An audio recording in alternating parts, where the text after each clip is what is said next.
오늘은 성탄절의 중심은 예수님입니다 라고 하는 제목으로 하나님 말씀을 듣도록 하겠습니다. 여러분, 성탄절은 전 세계적으로 지내는 가장 큰 명절이다 라고 할 수 있습니다. 온 세계가, 심지어 여름, 겨울이 뒤바뀐 남반구 지역에서도요, 이렇게 성탄절을 기뻐하며 즐거워하고 경축하고 있습니다. 그런데 이렇게 성탄절이 전 세계적으로 경축되고 또 이렇게 즐거움으로 이렇게 축제로 지내는 이 과정 가운데 있지만, 한 가지 좀 안타까운 것은 사람들이 점점 더 이 성탄절의 진정한 의미를 잃어가고 있다는 거예요. 얼마 전에 미국의 침례교단에서 미국 사람들을 대상으로 여론조사를 했습니다. 당신들은 성탄절이 지금 어떻게 사람들에게 인식되고 있습니까? 라고 하는 조사를 했는데 4명 가운데 3명이 뭐라고 대답을 했냐면, 지금 성탄절은 많은 사람들에게 이제는 진정한 의미를 잃어버린 성탄절이 되었다라고 그렇게 설문조사에 답을 했다고 합니다. 거기에서 함께 설문조사를 한 게 뭐냐면, 여러분들은 겨울철에 성탄 시즌에 성탄 트리를 하십니까? 라고 했더니 한 85%의 미국 사람들은 성탄절 때 12월 달이 되면, 그리고 땡스기빙이 지나자마자 성탄 트리를 한다고 해요. 그럼에도 불구하고 많은 사람들이 염려하는 것은 거의 75%의 사람들이 실제로 이제 성탄절의 의미가 퇴색되어 가고 있다라고 탄식하고 있었다는 것입니다. 어제 오늘의 일은 아니지만 점점 더 시간이 지나면서 사람들은 성탄절의 참 의미를 잃어버려 가고 있습니다. 많은 분들이 성탄절 그러면 단지 선물을 주고받는 날로 생각을 하고 있고요, 젊은 연인들은 이제 멋진 분위기 속에서 데이트할 수 있는 것을 꿈꾸는 날이 되었습니다. 그리고 어른들 같은 경우는 이제 좀 쉴 수 있는 휴가 기간 정도로 성탄절을 생각하는 사람들이 많이 있다라고 하는 것이죠. 여러분, 그런데 오늘 성경을 자세히 우리가 살펴보면 하나님께서 우리에게 허락하신 최초의 성탄절은 이런 것과는 조금 의미가 달랐다라고 하는 것을 알 수 있습니다. 우리는 오늘 말씀을 통해서, 본문을 통해서 하나님께서 우리에게 성탄절을 통해 기대하는 것이 무엇인지, 어떤 성탄절이 진정으로 가치 있는 성탄절인지, 어떻게 우리가 성탄절을 보내야 하는지를 오늘 말씀을 중심으로 우리가 하나님 앞에서 생각해 보기를 원합니다. 자, 오늘 본문은 여러분들이 너무나 잘 알고 있는 내용입니다. 동방 박사가 이스라엘의 당시 왕궁이었던, 정확하게 말하면 유다의 왕궁이었던 헤롯이 왕으로 통치하고 있던 그 왕궁에 이렇게 오게 되었습니다. 이 사람들은 동방에서 온 사람들인데, 동방이다라고 한다면 옛날에 그 바벨론 지역, 요즘은 뭐 페르시아, 이란 지역이라고 할 수 있죠. 그쪽에서 온 사람들이라고 볼 수 있어요. 근데 이들이 이 왕궁에 온 이유는 별을 연구하는 중에 갑자기 난데없이 너무나 밝은, 그래서 천문학자들이 초신성이다라고 말하는, 혹은 혜성일 수도 있는 그 별이 갑자기 그들 앞에 나타난 거예요. 이들은 어떤 믿음을 가지고 있었냐면, 저 밝은 빛이, 밝은 별이 나타났다고 하는 것은 하나님께서 우리에게 메시아를 보내주신 사인이다라고 생각을 했습니다. 그들이 어떤 믿음을 가지고 있었는지는 성경에 정확하게 기록되어 있지 않지만, 아마도 그들은 그 바벨론 지역에, 지금의 이란 지역이라고 그랬죠, 살면서 하나님을 믿는 믿음을 가지고 있었던 것 같아요. 그리고 구약성경 민수기 24장 17절 말씀대로 그들은 별이 나타났을 때 이스라엘의 구원자 메시아가 올 것이라고 하는 믿음을 그들은 가지고 있었던 거예요. 그래서 그들은 자기들의 그 생업, 삶들을 뒤로 하고 먼 거리를 이동해서 이 유다 땅으로 와서, 특별히 왕궁에 와가지고 헤롯 왕에게 유대인의 왕으로 나신 분이 어디 계십니까? 라고 질문한 거예요. 자, 그런데 그 당시에 이 왕은 헤롯 왕이었는데요, 헤롯 왕은 동방 박사의 방문을 듣고 너무 깜짝 놀랐습니다. 왜 깜짝 놀랐냐면, 지금 자기가 왕인데, 그리고 왕이 될 만한 사람들을 그는 다 척결을 해버렸는데 유대인의 왕으로 나신 이가 어디 있느냐라고 하니 너무너무 당황스러웠던 거예요. 특별히 당시 왕이었던 헤롯은 정말로 못된 왕이었고요. 자기의 왕권을 지키기 위해서 수단과 방법을 가리지 않는 그런 나쁜 사람이었습니다. 그는 아내 마리암네를 정치적인 이유로 처단을 했고요. 아들 알렉산더 그리고 아리스토블러스를 또 안티파스와 아르켈라우스를 처형했다라고 하는 기록이 있어요. 그러니까 아내를 죽이고 아들 4명을 죽인 정말 잔인무도한 사람이 누구냐? 헤롯 왕이에요. 자기의 왕권이 위협받는다고 생각을 했기 때문입니다. 그런데 동방 박사들이 와서 갑자기 유대인의 왕으로 나신 이가 어디 계시냐라고 물으니 얼마나 놀랬겠습니까? 그래서 그 당시 서기관들을 또 대제사장을 다 불러 모았습니다. 모아서 지금 동방 박사들이 유대인의 왕으로 나신 이가 메시아로 오신 이가 어디 계시냐라고 묻는데 도대체 이게 무슨 소리냐라고 얘기를 했더니 그 성경을 잘 알고 있었던 서기관들이 대답을 해줍니다. 미가서 5장 2절에 보니까 베들레헴, 유대 땅 베들레헴에 메시아가 오신다고 예언이 되어 있습니다. 성경 구절을 아마 찾아서 왕에게 알려줬던 것 같아요. 베들레헴 에브라다야, 너는 유다 족속 중에 작을지라도 이스라엘을 다스릴 자가 내게로 나올 것이라. 그의 근본은 상고에 영원에 있느니라 라고 하는 이 말씀, 정확하게 장소까지 예언되어 있었죠. 베들레헴. 그래가지고 이 헤롯 왕은 이 베들레헴에 태어났다고 하는 메시아를 죽일 마음을 품게 되었습니다. 그리고 박사들을 다시 불러 모았어요. 불러 모아서 별이 나타난 때가 언제입니까? 라고 물었어요. 그러니까 이제 박사들은 언제쯤 나타났습니다 라고 헤롯 왕에게 대답을 했죠. 그리고 나서 이 헤롯 왕은 박사들에게 뭐라고 얘기를 하냐면 가서 아기를 찾거든 경배하고 나에게도 와서 얘기해 주십시오. 그러면 나도 가서 아기에게 그 메시아께 예배를 드리겠습니다 라고 하는 말로 박사들을 속여서 보냅니다. 그런데 박사들은 막상 이제 베들레헴이라고 하는 이야기를 전해 듣고 가려고 하는데 구체적으로 어느 집인지도 찾기가 쉽지 않잖아요. 놀라운 일은 성경에 보니까 예전에 그들이 동방에서 발견했던 그 별이 그들에게 갑자기 나타나게 된 거예요. 그러면서 그들의 길을 인도해 가지고 예수님께서 태어나셨던 그 집에 인도되어서 그들이 오늘 본문에 보니까 아기께 경배하고 또 보비압을 열어서 황금과 유학과 몰약을 드리면서 하나님을 예배했다라고 하는 내용이 기록되어 있어요. 저희가 오늘 같이 읽지는 않았지만 하나님께서는 꿈에 이 동방 박사들에게 천사를 통해서 나타나셔가지고 헤롯 왕에게 다시 돌아가지 말고 다른 길로 갈 것을 이야기하는 바람에 그들은 헤롯 왕에게 가지 않고 다른 길로 곡으로 돌아갔다라고 하는 얘기가 오늘 본문 가운데 기록되어 있어요. 아마 교회를 다니는 사람들은 또 주일학교에서 신앙생활을 하신 분들은 이 스토리를 너무나 잘 알 것입니다. 그런데 여기서 우리가 한 가지 주님께서 이 사건을 통해서 우리에게 의도하셨던 굉장히 중요한 한 가지의 목적을 발견할 수 있어요. 그게 바로 뭐냐면요, 성탄의 소식을, 예수님께서 이 땅에 오셨다라고 하는 것을, 예수님이 우리의 구원자시다라고 하는 것을 전하는 것이 얼마만큼 중요하냐 하는 것을 우리가 발견하게 돼요. 이게 무슨 말이냐면요, 자, 여러분 이 이후의 사건을 아실 겁니다. 박사들이 헤롯 왕에게 가지 않고 고국으로 다른 길로 그냥 가버림으로 인해 가지고 헤롯 왕은 너무 화가 나요. 그래서 결국 베들레헴 지역의 2세 이하의 남자아이들을 다 죽이라라고 하는 명령을 내보내게 됩니다. 여러분 한번 생각해 보세요. 물론 베들레헴이 큰 도시는 아니었습니다.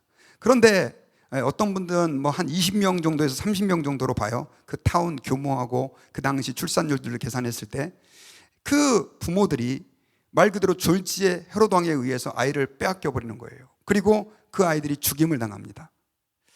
그런데 이 엄청나게 비극적인 사건이 사실 누구 때문에 일어난 겁니까? 예수님 때문에 일어났지만 좀 더 직접적인 이야기를 제공한 그 원인을 제공한 사람은 동방박사들이죠.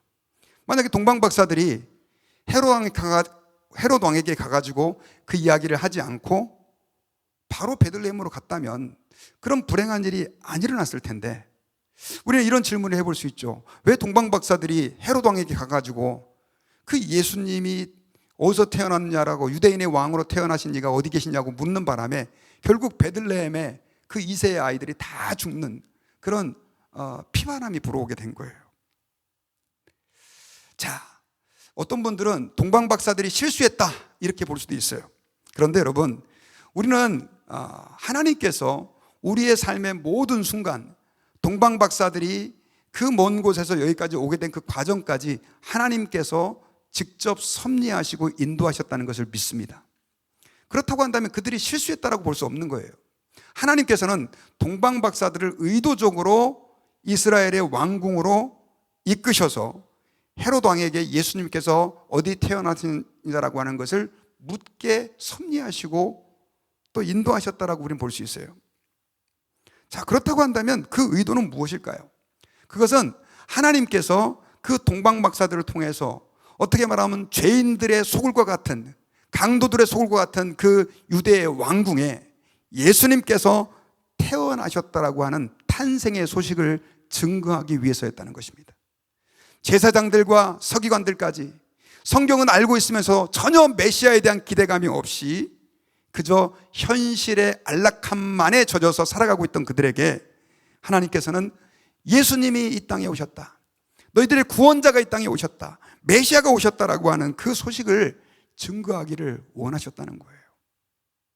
수많은 희생을 불구하고라고도 그 죄인들을 위해서도 주님은 예수님께서 이 땅에 오셨던 성탄의 소식을 증거하기를 원하셨던 거예요.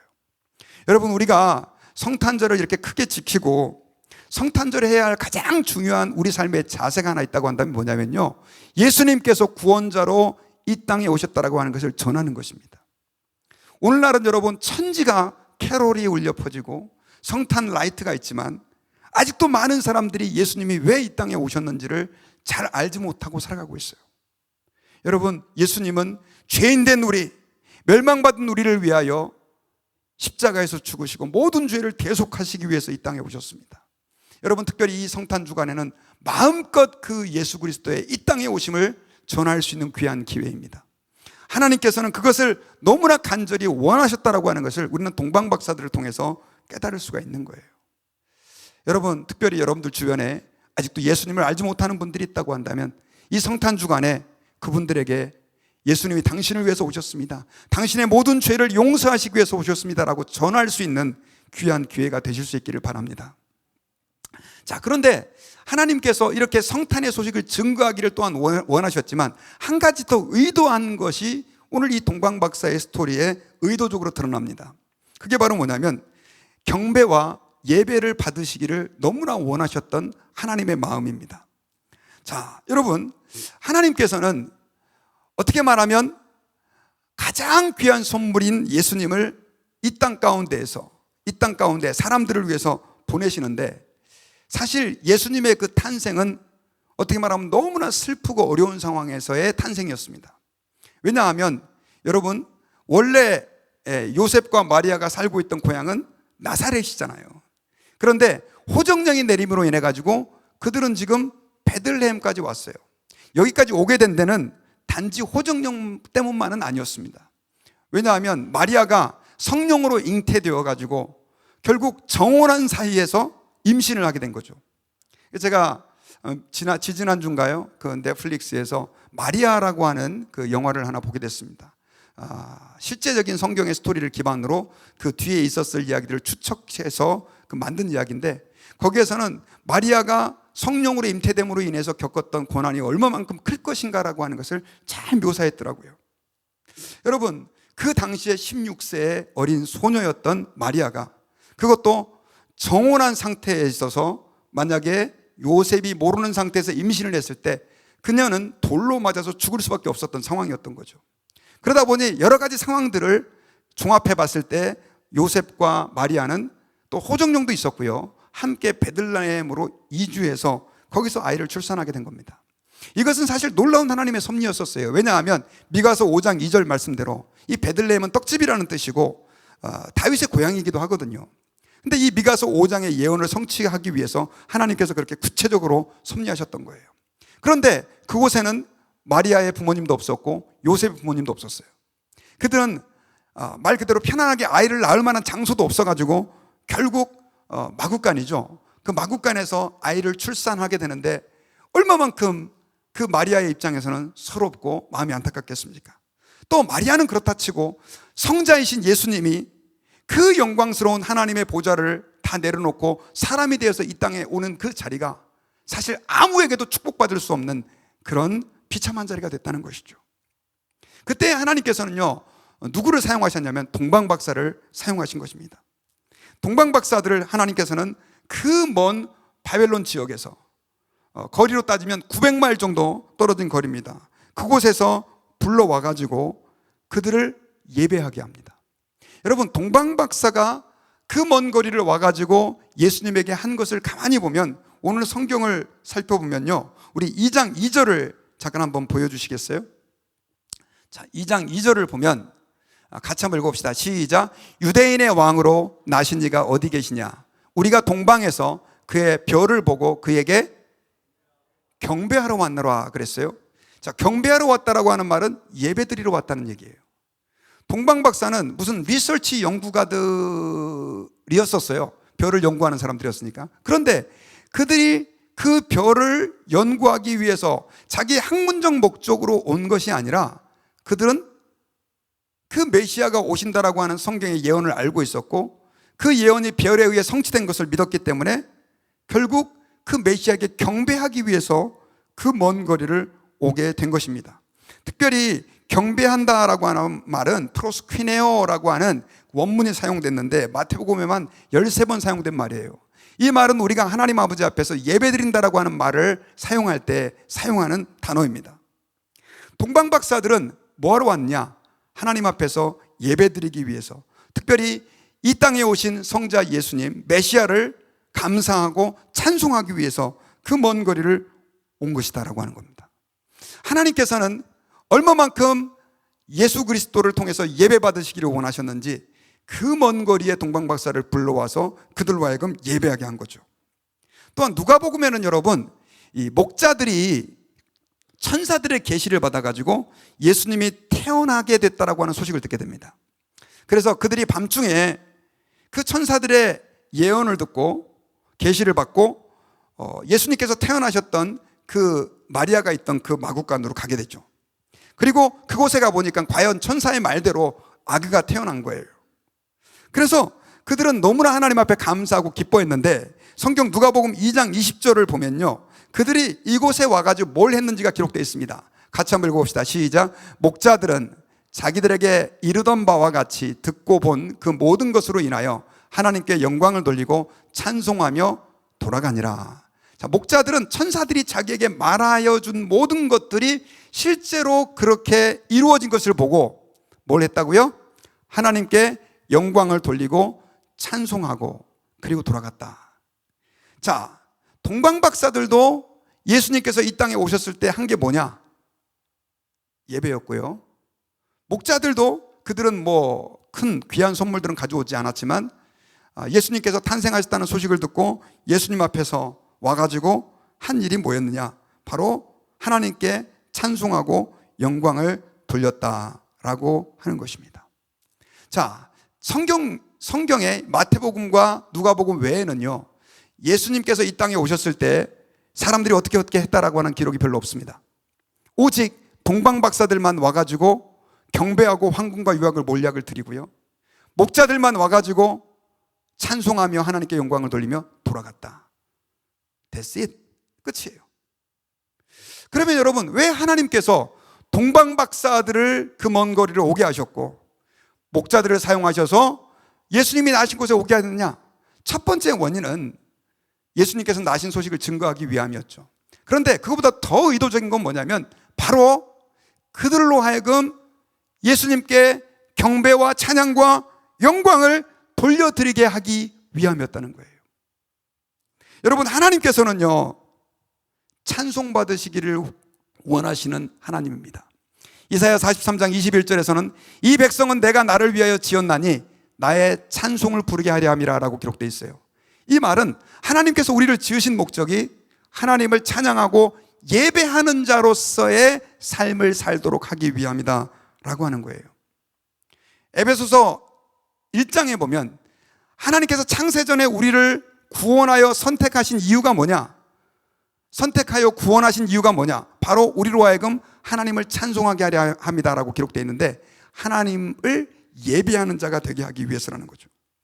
실제로 예수님께서는요, 예수님을 많은 이스라엘 사람들이 예루살렘에 입성하실 때 겉옷을 깔고 종려나무를 흔들며 찬양을 했을 때 바리새인들이 저들이 너무 과하게 예수님을 찬양하는 것 같습니다 라고 얘기했을 때, 저들이 만약 나를 찬양하지 않는다면 돌들이 소리를 지를 것이다 라고 말하면서 나는 찬송받고 싶다 라고 하는 의도를 주님께서는 나타내 보이신 적이 있습니다.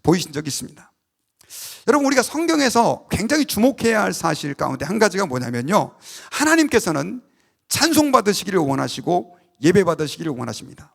그런데 예수님께서 태어나셨던 그곳에서 하나님께서 동방박사를 통해서, 목자들을 통해서 가장 기대하셨던 것이 뭐냐? 바로 마음을 다해서 드리는 예배였던 거죠. 그래서 하나님은 별을 사용하셨고, 동방박사들을 사용하셨고, 목자들을 사용하셨고, 천사들을 사용하셨던 것입니다.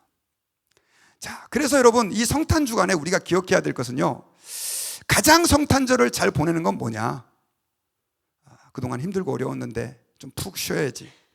저는 그것도 의미 있지만, 그러나 가장 우리가 기억해야 될 성탄절의 가치와 목적은 그분이 이 땅 가운데 오셨다라고 하는 소식을 전파하는 것과, 또 한 가지는 우리 주님께 이 땅에 예수 그리스도를 보내주심에 대해서 마음을 다하여 감사하며 예배하는 것인 줄을 여러분들이 믿으실 수 있기를 주의 이름으로 축원합니다. 여러분, 사마리아 여인과의 대화에서 예수님은 뭐라고 얘기하셨어요? 아버지께서는 신령과 진정으로 예배하는 자들을 찾으신다, 이렇게 말씀하셨잖아요. 제가 서두에 말씀드렸던 것처럼 여러분들 얼마나 많은 그리스도인들이 이 성탄절 주간에, 시즌에 하나님을 마음을 다하여 예배한다고 여러분들은 믿고 있습니까? 저는 올해 2024년도의 성탄절은 하나님 앞에서의 진정한 예배가 회복되는 그런 기회가 될 수 있기를 주의 이름으로 축원합니다. 그러면 어떻게 우리가 하나님 앞에 드리는 예배가 주님이 정말 기뻐하시는 예배일까? 우리는 동방박사의 모습을 좀 더 자세히 살펴보면서 하나님 앞에 어떤 마음으로 예배해야 될지를 좀 발견하기를 원합니다. 자, 동방박사는 누구일까요? 사실 이것은 결코 쉬운 질문이 아닙니다. 많은 학자들이 지금도 동방박사가 누구냐에 대해서 엄청난 연구들을 하고 있는데요, 그래도 많은 사람들이 동방박사는 이런 사람일 것이다 라고 합의한 게 뭐냐면은, 바로 지금의 이제 이란 지역이죠. 그 옛날에 바벨론이 있던 그 지역에서 별을 연구하는 학자들일 거라고 추정을 해요. 자, 그러면 그 바벨론 지역에서 별을 연구하는 학자들이 왜 그 먼 거리를 왔느냐? 그리고 예수님이 메시아라고 얘기했을 때 그 예수님이 메시아인 걸 그들이 도대체 어떻게 알았을까? 많은 질문들이 생길 수 있죠.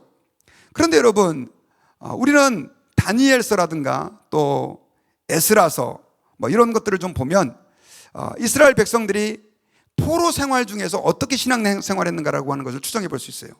대표적으로 다니엘과 세 친구들 같은 경우는 그 바벨론의 포로로 끌려갔으면서도 얼마나 신실하게 하나님을 섬겼는지, 그 바벨론 왕, 페르시아의 왕의 권위에 굴복되지 않고 철저하게 자기의 믿음을 지켰습니다.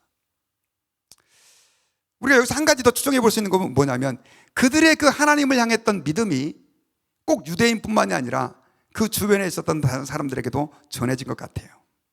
그래서 다른 사람들이 아직 예수님을 잘 알지 못했지만 다니엘과 또 그 주변 사람들이 섬겼던 그 하나님을 그들도 아마 믿게 된 것 같아요. 그러다 보니까 그들은 이 포로로 끌려왔던 유대인들처럼 여호와 하나님에 대한 믿음을 갖게 됐고, 메시아에 대한 신앙을 고대했던 것을 추정해 볼 수가 있습니다. 그러던 차에 아까 민수기서의 그 말씀처럼 별이 갑자기 나타나게 됨으로 인해서 그 고대하던 메시아께서 오셨구나라고 확신을 하게 되고, 자기의 삶의 여정을 내려놓고 유대 땅까지 오게 된 거예요. 근데 여러분, 이들의 그 유대 땅까지 와서 메시아께 경배하고자 했던 마음이 너무나 귀하고 아름다웠던 이유는 뭐냐면요, 그 거리가 자그마치 900마일이나 됐습니다. 제가 지도를 좀 가져왔는데요, 자, 여기 지도를 좀 보면 좀 잘 보이시나요? 오른쪽에 그 지금 파란 라인이 아마 동방 박사들이 왔을 것으로 추정되는 거리입니다. 근데 이 거리는 지금으로 따져보면 한 900마일 정도 되는 거리예요. 중간으로 가로지로 못 온 이유는 여러 가지, 그쪽엔 길도 없고 안 좋았기 때문에 저렇게 돌아왔을 거라는 거죠. 그래서 이 정도의 거리를 만약에 낙타를 타고 걸어왔다고 한다면 그들은 약 4개월 정도를 예수님을 경배하기 위해서 왔을 것입니다. 그리고 오는 가운데 그들은 사막의 더위와 또 비바람, 또 유실된 도로, 모래폭풍, 또 국경 통과의 어려움, 강도의 위험 등 여러 가지 수많은 위험들을 감수하고 예수님에게 왔을 것이라는 것이죠. 자, 그렇게 고생해서 왔으면 뭔가 좀 얻어가야 되잖아요. 그런데 그들은 아무것도 바라지 않았습니다. 오히려 예수님에게 황금과 유황과 몰약을 내려놓고 예수님을 경배하고 그냥 돌아간 거예요. 여러분, 우리가 하나님 아버지 앞에서 드리는 예배의 가장 중요한 첫 번째 가치는 뭐냐? 어떻게 하면 이 땅에 오신 예수님을 우리가 진심으로 예배하고 그분을 기쁘시게 해드리느냐? 그건 뭐냐면 희생입니다. 희생. 하나님 아버지 앞에서 나의 시간을 희생하고 나의 물질을 희생하고 나의 자아를 희생시키는 이 희생이 바로 예배의 가장 중요한 정신이라는 거죠. 그래서 여러분, 구약시대의 백성들은 하나님 앞에서 제사라고 하는 방식으로 예배를 드렸는데 그들에게 있어서 가장 중요한 게 뭐냐면 엄청나게 귀한 그 제물을 희생시키는 거였었어요. 그래서 희생제사 이런 말을 했잖아요. 하나님 앞에서 예배를 희생제사로, 희생제사가 예배는 아니지만 드린다라고 하는 의미는 뭐냐면 주님 앞에서 진정한 감사를 담는다는 의미가 포함되어 있습니다. 자, 여러분들, 예수님께서 이 땅에 사람으로 나를 위해서 오신 것을 믿으시면 한번 아멘 해봅시다. 아멘. 아멘. 예수님은 나를 위해서 오셨고 나의 죄를 위해서 십자가에 못 박혀 죽으셨습니다. 온 천지를 창조하신 하나님 아버지와 동등하신 그 하나님의 아들 예수님이 사람이 되셨다라고 하는 것이 사실이라고 한다면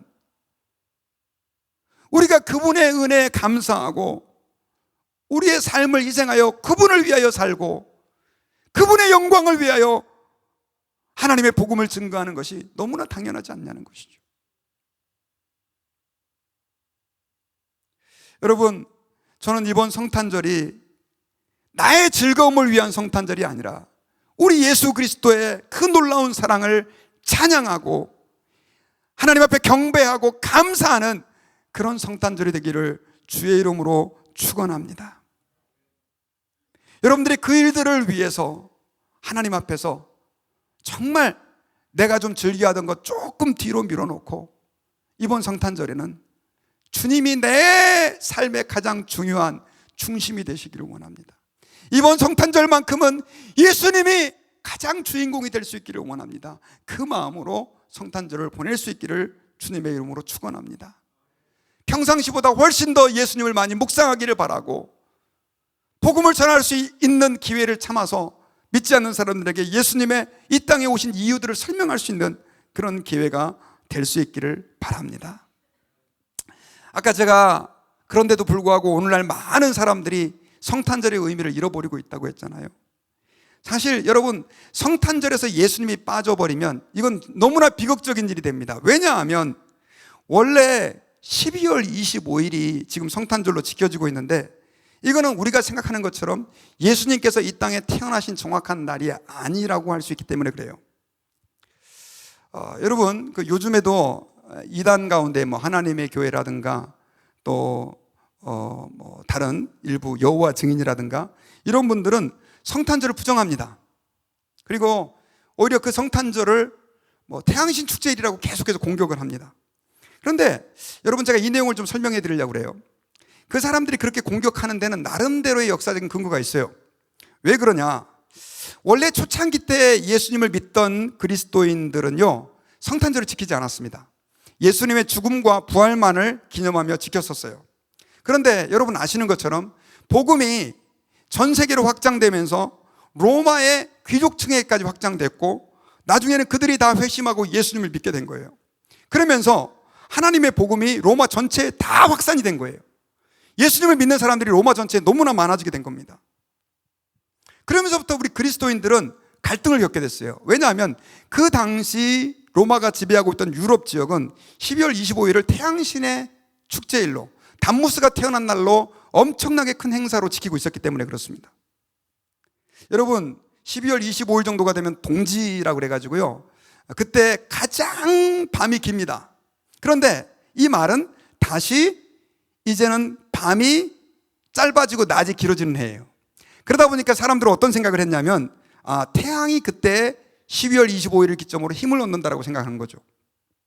그래서 세미라미스의 아들이었던 담무스가 태어난 날을 그들 나름대로 정해가지고 전 세계적인 축제로 태양신을 기념하는 날이 12월 25일이었던 거예요.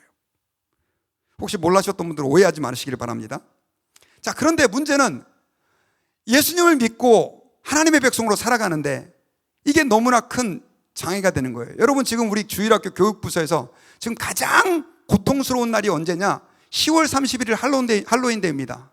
왜냐하면 이건 도저히 우리가 기독교적인 성경적인 관점에서 이해하기 어려운데 다 지금 사람들이 할로윈데이를 지키는 분위기잖아요. 그래서 교회에서 궁여지책식으로 어떻게 했느냐? 할렐루야 나잇을 지킵니다. 10월 31일 날 교회에다 불러다 모아놓고 우리 가을 페스티벌 같이 펄 페스티벌로 지키는 거죠.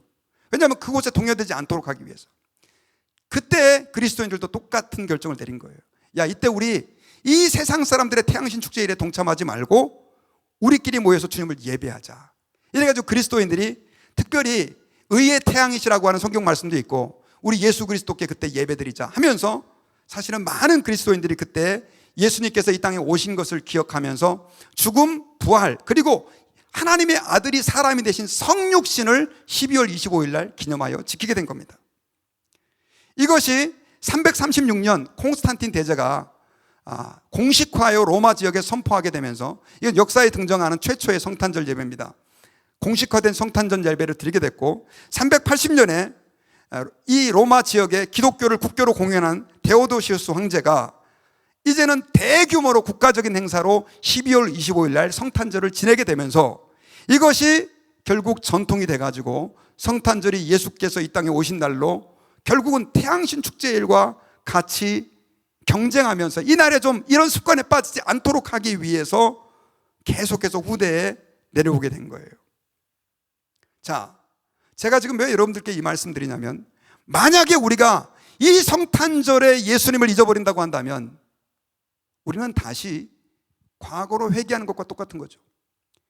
세상 사람들이 태양신을 즐거워했던 그 즐거움을 우리가 따라간다고 한다면 말이 안 되는 거죠.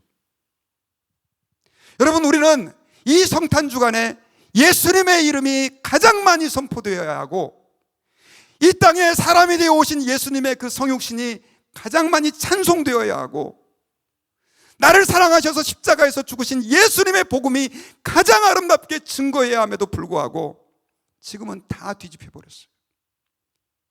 산타클로스가, 선물이, 전혀 성경적이지 않는 캐롤들이 온 세상 사람들의 마음을 흔들고 있습니다.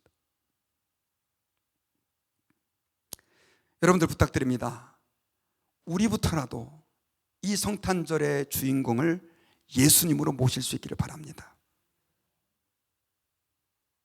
사실 여러분, 이 성탄절에 세상의 다른 신이 아니라 예수님을 기억하고자 노력했던 그 노력은 종교계에 의해도 엄청나게 진행했습니다. 여러분 지금 성탄 트리 아시죠? 제가 한번 여러분 여쭤볼까요? 왜 성탄절 때 성탄 트리 거시는지 아세요? 혹시 아시는 분? 왜 반짝거리는 불을 걸고 리본을 장식하고 동그란 공을 달고 포인세티아를 왜 걸어놓고, 혹시 여러분 고민해 보셨어요? 제가 리서치를 좀 해봤습니다. 근데 놀라운 것은요, 이게 16세기, 그러니까 1517년 마르틴 루터가 종교개혁을 하면서부터 성탄 트리가 그리스도인들의 가정에 들어오게 된 거예요. 이유가 뭐냐니까 이 성탄 트리는 겨울에도 눈이 하얗게 오는 그때에도 그 푸르른 잎이 떨어지지 않아요. 강한 생명력을 상징하는 거예요. 그리고 이 밝히는 불은 뭐냐면 아까 그 별빛이 예수님이 오심을 안내했잖아요. 그런 것처럼 빛 대신 예수님을 상징하고자 이 빛을 이렇게 달아가지고, 초창기 때는 이 전등이 아니라 촛불을 걸어놨대요, 마르틴 루터가. 그러면서 성탄트리 파란색을 보면서 나의 생명 대신 예수님을 기억하려고 했고요. 초창기 때는 또 이렇게 지금 여러분 금 빨간색으로 된 공을 달잖아요. 그 공이 원래는 뭐냐면 사과를 매달았답니다. 사과는 뭐 선악과가 사과는 아닌데 바로 선악과를 상징한대요. 아담과 하와의 죄로 인해 가지고 우리가 이렇게 죽을 수밖에 없었는데 예수님이 나를 위해서 십자가에서 죽으셨다. 그래서 그 원죄에서 해방된 것을 감사함으로 그 선악과를 기억하자는 취지에서 빨간 사과를 매달았던 것이 지금은 공으로 바뀐 거예요. 성탄 장식 하나하나가 다 예수 그리스도의 복음을 담는 거였는데 지금 우리는 이거 다 잊어버린 거예요. 그냥 어우 너무너무 반짝거려 이쁘네, 어이구 야 분위기 되게 좋네, 이렇게만 생각하고 있는 거예요. 그리고 지팡이 있잖아요. 이거는 뭐냐면 목자들이 짚고 있었던 그 지팡이, 예수님을 경배했던 지팡이를 기억하자고. 그래서 옛날 부모님들은 이거 하나하나 걸면서 다 성경의 이야기를 설명해 주는 거예요, 자녀들한테. 여기 있는 포인세티아, 이거는 1825년도에 미국에 들여온 겁니다. 그렇게 많이 된 건 아니에요. 멕시코에서 살던 식물인데 이게 성탄 시즌에 들어온 거예요. 근데 이게 어떻게 교회마다 이렇게 진열되게 됐느냐, 포인세티아가. 이 포인세티아의 잎은 빨간색이에요.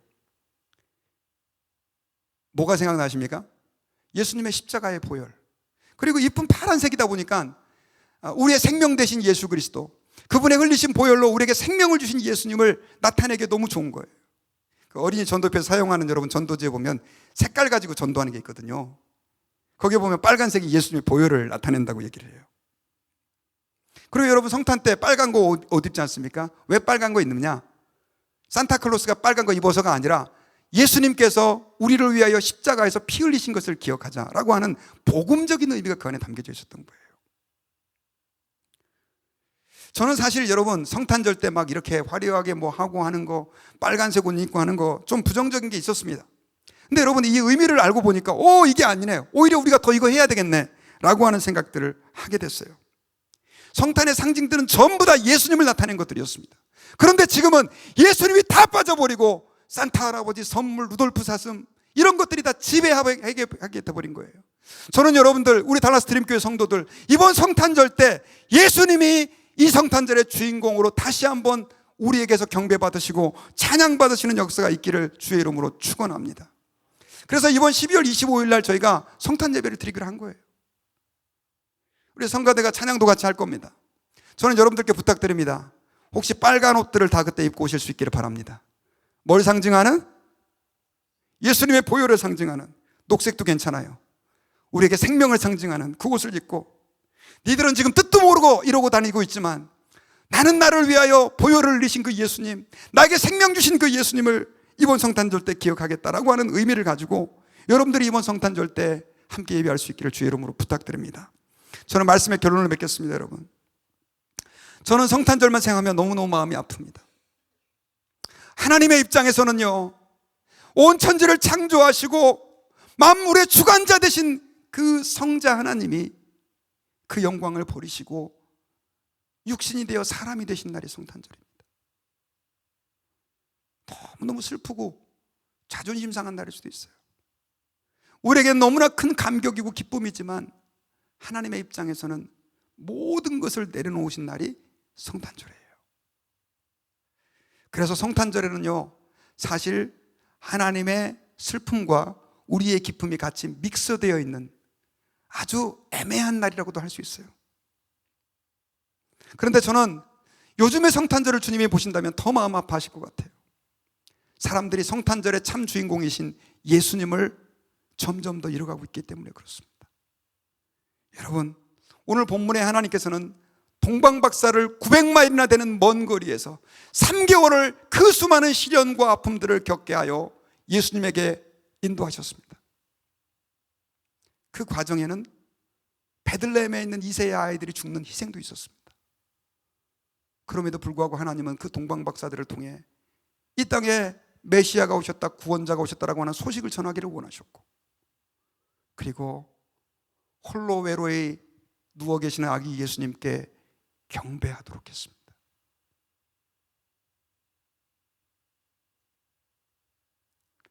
여러분, 이번 성탄절은 우리가 이 땅에 사람으로 오신 그 예수 그리스도를 마음을 다해 경배하는, 예배하는, 그래서 주님께 조금이라도 나의 마음을 들여 영광 돌릴 수 있는 그런 아름다운 절기가 될 수 있기를 주의 이름으로 축원합니다.